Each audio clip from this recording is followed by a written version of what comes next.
बिस्मिल्लाहिर्रहमानिर्रहीम। अस्सलाम वालेकुम नाज़रीन, सिटी 42 की स्पेशल ईद ट्रांसमिशन बड़ी ईद बड़ी खुशियों में आपको खुशामदीद कहेंगे और सिटी 42 हमेशा की तरह आपकी खुशियों में साथ साथ है।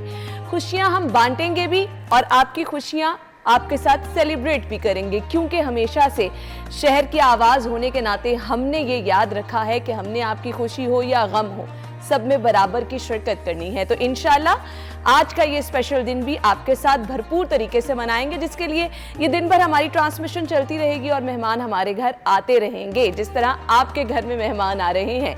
लेकिन नाज़रीन, एक चीज़ याद रखिए, ये जो बड़ी ईद है, ये जो बड़ी कुर्बानी है, ये हमें जो सबक याद दिलाती है उसको हमने ज़रूर याद रखना है, उसको हमने बिल्कुल नहीं भूलना। आज का ये जो दिन है ये इसार और कुर्बानी का दिन है। याद ये रखना है कि इस दिन हमने दूसरों के बारे में पहले सोचना है, उन लोगों के बारे में सोचना है जिनके लिए ये ईद कुछ स्पेशल इस तरह से है कि शायद वो आम दिनों में उस तरह से सेलिब्रेशन नहीं कर सकते हैं, आम दिनों में उस तरह से अच्छे खाने नहीं खा सकते हैं। लेकिन आज की इस ईद का मकसद अगर आप याद रखेंगे, सुन्नत इब्राहिमी का असल मकसद याद रखेंगे, तो ये ईद और ज़्यादा स्पेशल हो जाएगी। आपके घर में मेहमान आएंगे, हमारे सेट पे मेहमान आएंगे, आप ही लोगों के जाने माने लोग जिनको आप पसंद करते हैं आपसे मुलाकात कराते रहेंगे। तो इस सिलसिले का हम बाकायदा आगाज़ करने वाले हैं, आपकी ईद को मज़ीद स्पेशल बनाने वाले हैं। आपने बस टीवी पे सिटी 42 लगा के रखना है और हम आपकी ईद को स्पेशल बनाएंगे। कुछ हल्ला गुल्ला होगा और कुछ इन्फॉर्मेशन भी आपके साथ शेयर करेंगे। हमारे साथ हमारे इस पहले सेगमेंट में जो मेहमान हैं, मैं तारुफ कराना चाहूँगी जी, डॉक्टर जमाल नासिर साहब ने ज्वाइन किया है, निगरान वज़ीर सेहत प्राइमरी और सेकेंडरी हेल्थ केयर हैं। और इसके साथ जी आप लोगों की बहुत ही पसंदीदा, बहुत ही क्यूट हादिया हाशमी ने हमें ज्वाइन किया है। अस्सलाम वालेकुम। वालेकुम अस्सलाम। ईद मुबारक। बहुत बहुत शुक्रिया आप लोगों का, थैंक यू सो मच जी। डॉक्टर साहब, हमेशा की तरह मैं कहना चाहूँगी कि मेरे ख्याल से जो डॉक्टर्स काम करते हैं वो बहुत रिस्पॉन्सिबिलिटी वाला होता है, और फिर ईद के स्पेशल दिन भी आप भी हमारी तरह ड्यूटी पे क्योंकि मौजूद होते हैं। सो कैसा लगता है ईद को इस तरह से सेलिब्रेट करके? देखें, पहली बात तो यह कि ईद मुबारक हो तमाम कौम को, इस दुआ के साथ कि अल्लाह ताला हमारे मुल्क के हालात और बेहतर कर दे, आमीन। दूसरा ये जो है ना, आपने बड़ी प्यारी बात शुरू में पहले इंट्रो में की थी कि ये जो पैगाम है ना ईद का, वो ये नहीं है कि हम सिर्फ ईद मनाएं, गोश्त खाएं और ज़िबा करें। असल में तो इसकी एक स्पिरिट है, और स्पिरिट ये है कि दो स्पिरिट जो मुझे समझ आती है। एक तो ये कि अल्लाह ताला की मोहब्बत जो है वो औलाद और माँ बाप से भी बढ़ के है। हजूर पाक सल्लल्लाहु अलैहि वसल्लम की मोहब्बत इन तमाम चीज़ों से बहुत आगे है। और दूसरा जो आपने प्यारी बात की वो ये थी कि ये ईद दूसरों की कुर्बानी देने का नाम है। बिल्कुल, बिल्कुल। मतलब ये कोई बड़ी बात नहीं है कि आप अच्छे कपड़े पहन लेते हैं, अच्छा खा लेते हैं और कुर्बानी दे देते हैं, उसके बाद वो गोश्त को फ्रिज में रख लेते हैं और कई दिन तक खाते रहते हैं, और अच्छा अच्छा गोश्त जो है वो संभाल के रख लेते हैं फ्रीज़रों के अंदर, और जो ख़राब है तकसीम करके आप खुश होते हैं कि जनाब हमने बड़ी कुर्बानी दी। इस कुर्बानी को अल्लाह नहीं मानता।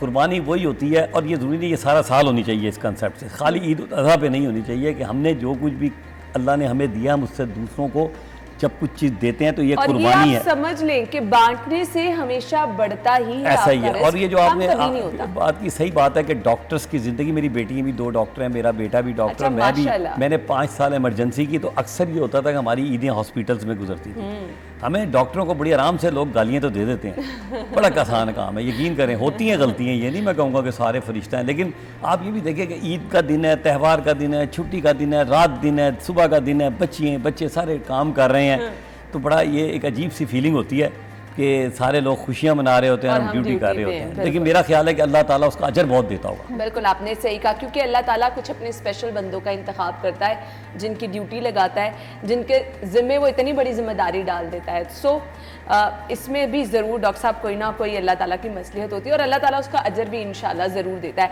हादिया की तरफ आ जाएंगे, हमेशा की तरह मुस्कुराती, और आज तो ईद पे बड़ी खूबसूरत भी लग रही है। हादिया, आज बहुत ज़्यादा प्यारी लग रही है। Thank you so much.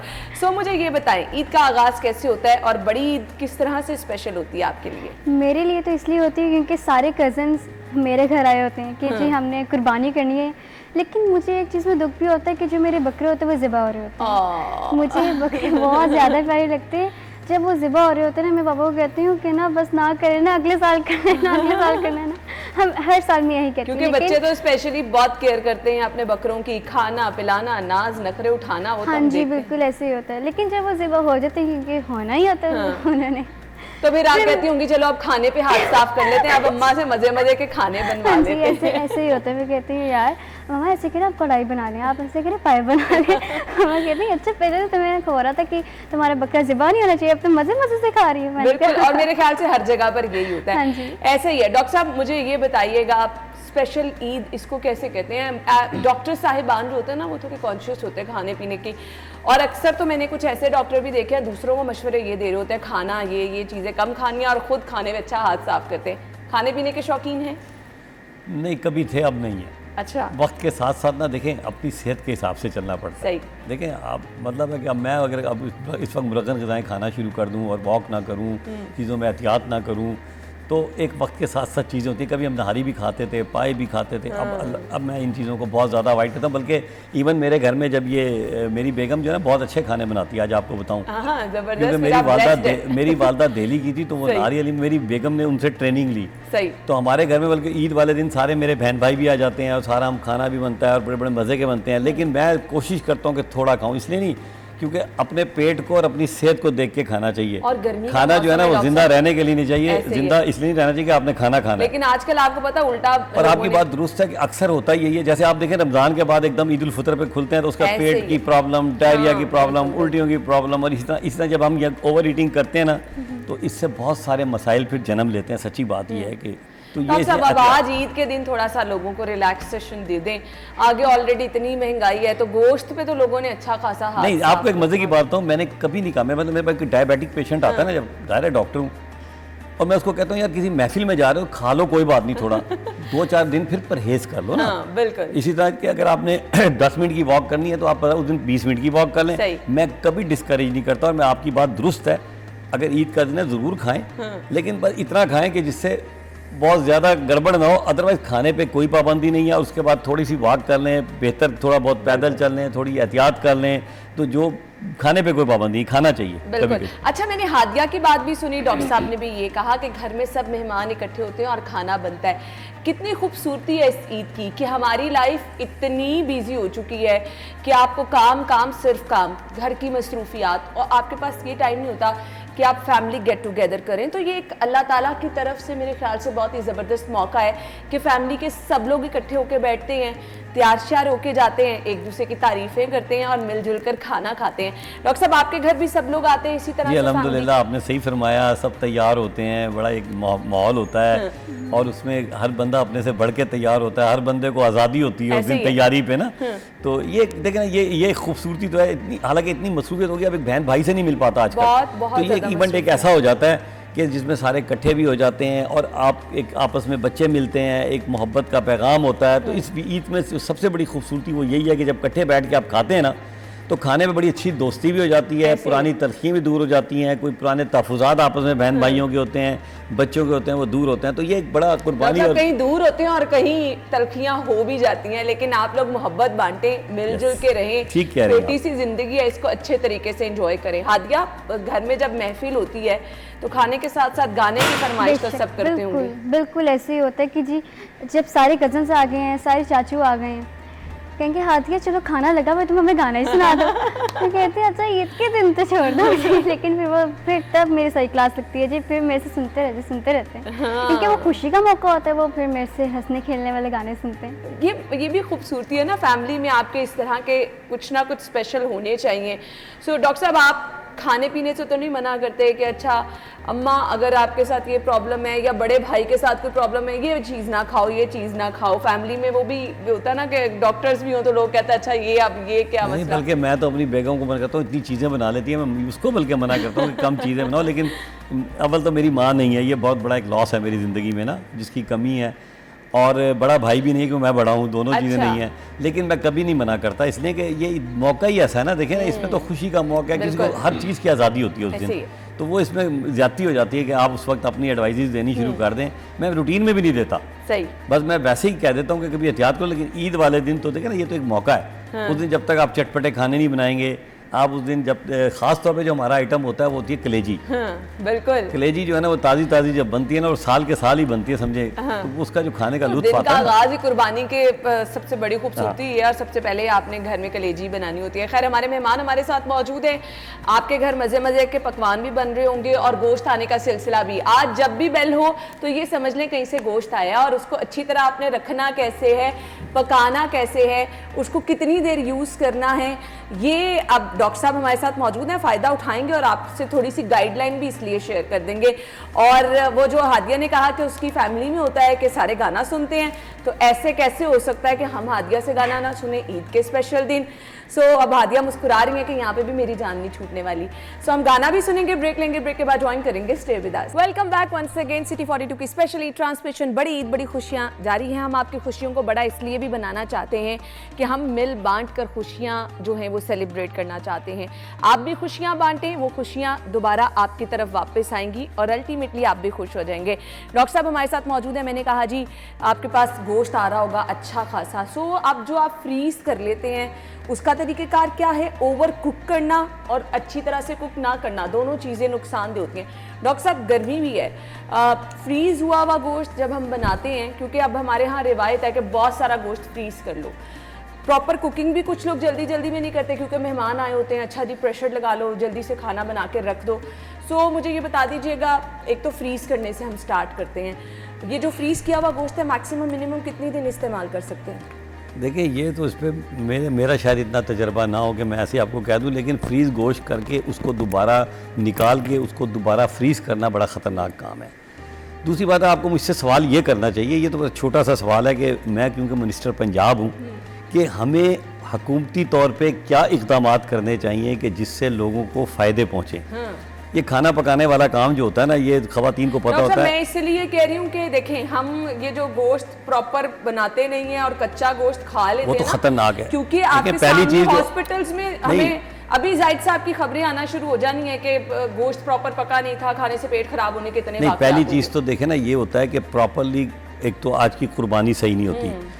जब आप प्रॉपरली इसको कुक नहीं करते तो उसके अंदर या वक्फा क्योंकि ज़्यादा नहीं आता ना गोश्त को काटने के बाद या कलेजी को काटने के बाद, तो उनके अंदर खून अभी भी जमा होता है। बिल्कुल ऐसे। और बाज़ औक़ात वो खून जो है बड़ा ख़तरनाक होता है। आप जो कह रही हैं कि जब वो आप उसको प्रॉपरली कुक नहीं करते और कच्चा पकाते हैं तो वो डेफिनेटली अच्छा धोते नहीं हैं उसको, तो वो बड़ी ख़तरनाक चीज़ें फिर पैदा करता है। बाद लोगों को बड़े रिएक्शन भी हो जाते हैं। फूड पॉइजनिंग तो छोटी चीज़ है, लेकिन खून की वजह से जो उसके अंदर खून की नालियों में खून जमा होता है, क्योंकि हम निकाल तो नहीं पाते सारा, तो वो बहुत खौफनाक चीज़ होती है।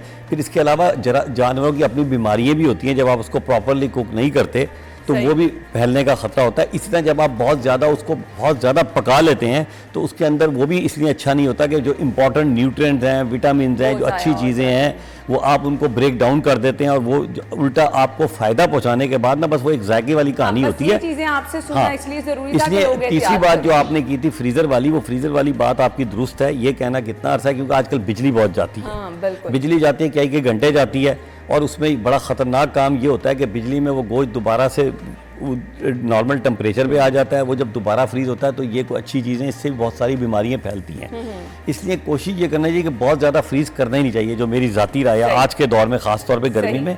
कोशिश करें जल्दी जल्दी खा लें और जो बच जाए उसको तकसीम कर दें। इससे अच्छा कोई तरीका नहीं, क्योंकि लोगों को आजकल तो रोटी नहीं मिल रही। तो मैं तो ज़ाती तौर पर समझता हूँ, जो मेरी अपने घर की कुर्बानी होती है ना, मैं आपको सच बता रहा हूँ, मेरी कोशिश होती है कि ज़्यादा से ज़्यादा गोश्त जो है ना मैं लोगों में तकसीम कर दूं। और मेरे घर में इतना गोश्त हो कि 2-4 दिन 1-2 दिन बस खा लूं, क्योंकि असल बात यह कि लोगों के हालात बहुत बुरे हैं। बिल्कुल। और हम गोश्त रखने के बजाय ना ये फ्रीज़र वाला कंसेप्ट ख़त्म करें। अल्लाह सारा साल खाते हैं जी। बिल्कुल, जो आपकी किस्मत में खाना लिखा है वो सारा साल खाते हैं, मिलना ही मिलना है। तो बांटें, दिल खोल के बांटें, तकसीम करें, ताकि हर ज़रूरतमंद। देखिए बड़ी मशहूर बात है कि हज़ूर पाक सल्लल्लाहु अलैहि वसल्लम की उनकी बेटी ने एक दिन कहा ना कि हमने ये खाना अपने लिए रख लिया और बाकी तकसीम कर दिया है। तो हज़ूर पाक सल्लल्लाहु अलैहि वसल्लम ने हज़रत फातिमा को कहा, बेटा जो खाना आपने खाया है ना वो आपका नहीं था, लेकिन जो आपने तकसीम कर दिया ना वो आपका था। अब वो क्या मतलब है, क़यामत के रोज़ ये तो खा पी के हमने खत्म कर दिया, लेकिन जो हमने आटा जो गोश्त दूसरों को दिया ना, तो क़यामत के रोज़ हमारे अमाल में जमा होगा, वो हमारा है, वो हमारा है, जो हम खा रहे हैं वो हमारा नहीं है। हाँ, असल उसका सवाब जी। तो ये कंसेप्ट जहन में डेवलप करें। मैं तो कहता हूँ कोशिश करें कुर्बानी वाले दिन गोश्त 1-2 दिन में फारिग कर दें सारा। बिल्कुल ऐसे ही है, मेरा तो ये मैसेज है। इंशाल्लाह आपको उससे ज्यादा ही मिलेगा। जी, हकीकत है। हादिया, मुझे बताइएगा, गोश्त बांटने जाती है रिश्तेदारों के घर? क्योंकि हमारे घर तो यही होता है, तैयार श्यार होकर सारे बच्चे गाड़ी में बैठ जाते हैं और गोश्त बांटने के लिए चले जाते हैं। ऐसा भी होता है कि जब मेरे कजन्स आए होते हैं ना, तो मम्मा ना वो शॉपिंग बैग में पैक करके दे रही हो, तो जाके ना साथ में घर दे, तो हम सब कजन जाते पूरी गली में देने, ग्रुप बना के जाते हैं सारे। हाँ। फिर देने बहुत मज़ा आता है, फिर वो भी हमें देते हैं गोश्त, फिर हम भी इनको देते हैं। देखें ना कितनी इस ईद की खूबसूरती है कि आप लोग मिलते जुलते हैं उन लोगों से जिनसे मोहल्लेदारों से भी मिल लेते हैं। हाँ, दूर दराज जो आपको रिश्तेदार हैं, जहाँ कहीं कभी कभी कम जाना होता है, उनसे भी आपकी मुलाकात हो जाती है। सो ये होती हैं त्योहारों की खुशियाँ, सेलिब्रेशंस जो हम इस साल बाद, पूरे 1 साल बाद करते हैं। यानी वो जो मकसद था सुन्नत इब्राहिमी की अदायगी का, उसके साथ साथ खुशियाँ भी जो हैं वो हम समेट सकते हैं। अदरवाइज़ आजकल तो बाकी किसी के पास इतना टाइम नहीं है। डॉक्टर साहब, मौसीकी को रूह की ग़िज़ा कहा जाता है, आप क्यों कह रहे हैं कि अब नहीं? अब तो जब कभी मूड खुशगवार करना हो, बंदा ज़्यादा थका हुआ हो, तो सिंगिंग तो अच्छी लगती है। कौन सा आपका पसंदीदा सिंगर रहा है? मैं तो ज़्यादातर गज़लें सुनता हूँ, सच्ची बताऊँ आपको। सही। तो गज़ल गाई में ज़ाहिर है मेहदी हसन का अपना एक जवाब था। मेहदी हसन से बढ़ के फिर कभी कभी मुन्नी बेगम को भी सुन लेते थे। फिर वो इंडिया के 2-3 जो है ना, वो बड़े अच्छे गज़ल गो हैं। तो गुलाम अली जो है, गुनगुनाने की कोशिश की, गुनगुनाने जी हमारी आवाज़ इतनी बुरी है कि गुनगुनाते हुए शर्म आने लगती है। शायद बाथरूम में कभी गुनगुनाया हो तो पता हो, लेकिन गुनगुनाने का कुछ वो नहीं रहा। बल्कि मैं हंसता हूँ कभी। देखें, असल में वक्त के साथ बड़ी चीज़ें तब्दील होती हैं। बिल्कुल, आपने सही कहा। कभी हम सुना करते थे गाड़ी में, तो बल्कि मैं अपने बच्चे के साथ अब कभी बैठता था, वो छोटा सा होता था, तो मैं कहता बेटा नात लगा, आप छोड़, है नहीं? तो उसने बड़ी प्यारी बात की मुझसे ना, मैं कहता बेटा नात लगाया करो, छोड़ो ये क्या तुम गाने शाने बैठते ही गाड़ी में फ़ौरन लगा देते हो। उन्होंने कहा अब्बा एक बात बताएं मुझे। बाबा, मैंने कहा क्या? जब आप हमारी उम्र में थे तो गाने सुनते थे? मैंने कहा यार ठीक है। मैंने उसी वक्त मैं कह लो भाई बेटा अब तुम आज़ाद हो, क्योंकि उसने बात बड़ी अच्छी की ना। असल में हमारा मसला है कि हम अपनी उम्र के हिसाब से सोचते हैं, ये गलत अप्रोच है। हमें ये सोचना चाहिए कि जब हम अपनी उम्र में थे तो उस वक्त ये बच्चे हम क्या करते थे, तो बड़ी आसानी हो जाती है फिर फैसले करने में।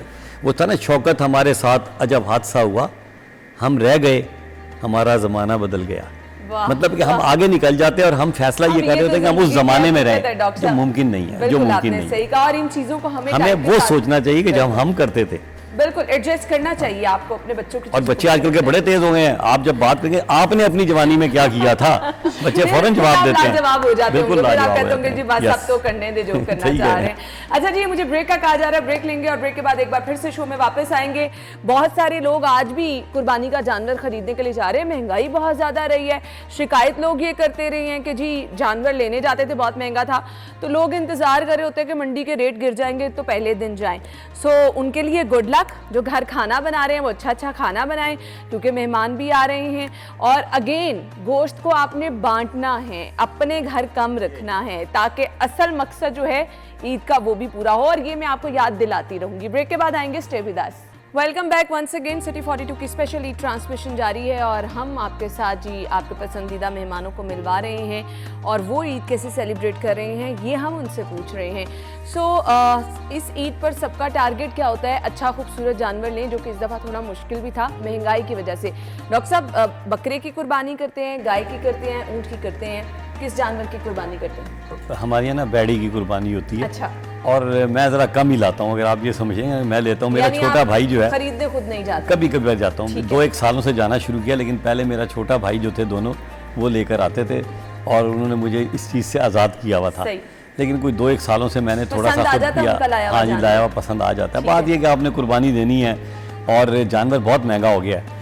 और ये मैं मैसेज ये देना चाहता हूँ आपके तवज्जुह से कि जो शख्स कुर्बानी नहीं दे सकता तो वो टेंशन ना खाए। अल्लाह ताला ने कुर्बानी के मुख्तलिफ स्टेजेस रखी हुई हैं, तो इसलिए मुख्तलिफ स्टेज को अपने हिसाब से डील किया जाए। लेकिन मैं फिर भी कहूँगा कि आप कुर्बानी जब कर रहे हैं तो ये ज़रूर ख्याल रखें कि लोगों के हालात कैसे हैं। बिल्कुल आपने। और मसलन जब आप अपने ऊपर कुछ पैसे या चीज़ें लगा रहे हैं तो ज़रूर थोड़ा बहुत ख्याल गरीब लोगों का भी करें, रिश्तेदारों का भी करें, आसपास वालों का भी करें। तब तो ईद की जो है ना असल कंसेप्ट शुरू होता है। लेकिन अगर आप खुद अच्छे कपड़े पहन लेते हैं, अच्छा खा पी लेते हैं, अपने घर बैठ के अपने आप को एक दूसरे से करते हैं, तो ज़िंदगी जिंदा दिली का नाम है। ठीक है ना। और हमने अल्लाह ताला ने इसलिए नहीं बनाया कि हम आपस में बैठ के वक्त गुजार के कर दें, असल तो अल्लाह ताला ने हमें इसलिए बनाया कि हम लोगों को भी नहीं कुछ करें। बिल्कुल। तो मैं आपको एक अजीब सी बात ना, आपने नाराज़ नहीं होना, मेरी गुफ्तगू बड़ी अजीब सी है कि जब एक बार जो था ना ज़लज़ला आया था, तो मैंने उलमा इकराम के पास गया और मैंने कहा जी देखें इस दफ़ा जो ज़लज़ला आया है उसमें एक तो आप हज के हवाले से करें कि इतना ज़्यादा आ जाए, जिसमें 70-80 हज़ार बंदा मर गया था। तो थोड़ा सा हमें चीज़ों में थोड़ी सी ना अब कोई चीज़ें इसलिए तब्दील करनी चाहिए। मैं तमाम उलमा इकराम बड़े बड़ों के पास गया, मैंने कहा इस दफ़ा सर ये कोशिश करें, कहें ये जो हज के पैसे हैं ना ये गरीब लोगों पर लगा दें। कोई बात मान जाता था, कोई मानता नहीं था, लेकिन किसी ने मेरी एक बात नहीं मानी और मैं ये बड़ा थोड़ी सी सोचना पड़ता है कि उस साल पाकिस्तान के सबसे ज़्यादा लोग हज पे गए थे जिस साल ज़लज़ला आया था। बिल्कुल आपने सही अब ये जो अब अगर आप ये समझते हैं ना कि आप अपनी जो है ना सारी चीज़ें कर लें, क़यामत के रोज़ अल्लाह ने आपसे ये सवाल नहीं कर रहा कि तूने मेरी इबादत क्या थी, क़यामत के रोज़ ये सवाल होना है कि तूने दूसरों के लिए क्या किया था। बिल्कुल, हुकूकुल इबाद का तो क्योंकि अल्लाह की मर्ज़ी है, आपकी अपनी, अल्लाह की बादशाहों का बादशाह है, आप जो मर्ज़ी करते रहें उसकी बात माने ना माने, लेकिन हुकूकुल बात पे नहीं माफ करें। आपका बराबर में भूखा सो रहा है, आपका मुलाजिम भूखा सो रहा है, आपके रिश्तेदार भूखे सो रहे हैं, खाने को नहीं, और आप दुनिया की आसाइशें कर रहे हैं। मैं एक जो सबसे बड़ा इंपॉर्टेंट पैगाम देना चाहता हूँ ना कि अगर आपके पास बहुत दौलत है ना और आपके रिश्तेदार गरीब हैं या आसपास वाले बेचारे हैं, तो आप उसको नमूदो नुमाइश ना करें, बल्कि आप कोशिश करें अपने आप को भी सिंपल रखें, ताकि उसके दिल में ये पैदा ना हो कि यार अल्लाह ताला ने हमें नहीं दिया, अल्लाह ताला ने हमें ये नहीं किया, और वो बेचारे के अंदर एक जेलिसी या हसद का मादा पैदा हो सके। तो अपनी ज़िंदगी को सादगी से गुजारना चाहिए। ये जो हमने अपने एक दौड़ में बना लिया ना अपने आप को, कि हमने अपने आप को बना लिया है कि बस हर बंदा एक नमूदो नुमाइश पे लगा हुआ है, हर बंदा एक ज़ाहिरी उस पे लगा हुआ है। डॉक्टर साहब जिंदगी भी इसी के गिर्द घूम रही है कि असल में आपके पास उतना है नहीं जितना आप दिखाने की भी कोशिश कर रहे हैं। आजिज़ी, इसीलिए हर शख्स परेशान है। बिल्कुल आपने सही कहा, आजिज़ी और इनकिसारी जो है हमेशा से आपकी नेमतों में इजाफा ही करती है। वो अल्लाह ताला कहता है ना, जितना आप झुक के रहेंगे उतना आपके लिए अच्छा होगा। हादिया की तरफ मैं आना चाहूँगी। जानवर की खरीदारी करने खुद जाते हैं, अम्मा अब्बा लेकर आते हैं क्या, और कौन सा जानवर आप कुर्बान करते हैं? हम बकरे भी कर लेते हैं, हम बैरे भी कर लेते हैं, ठीक है। हम ऊँट भी कर लेते हैं।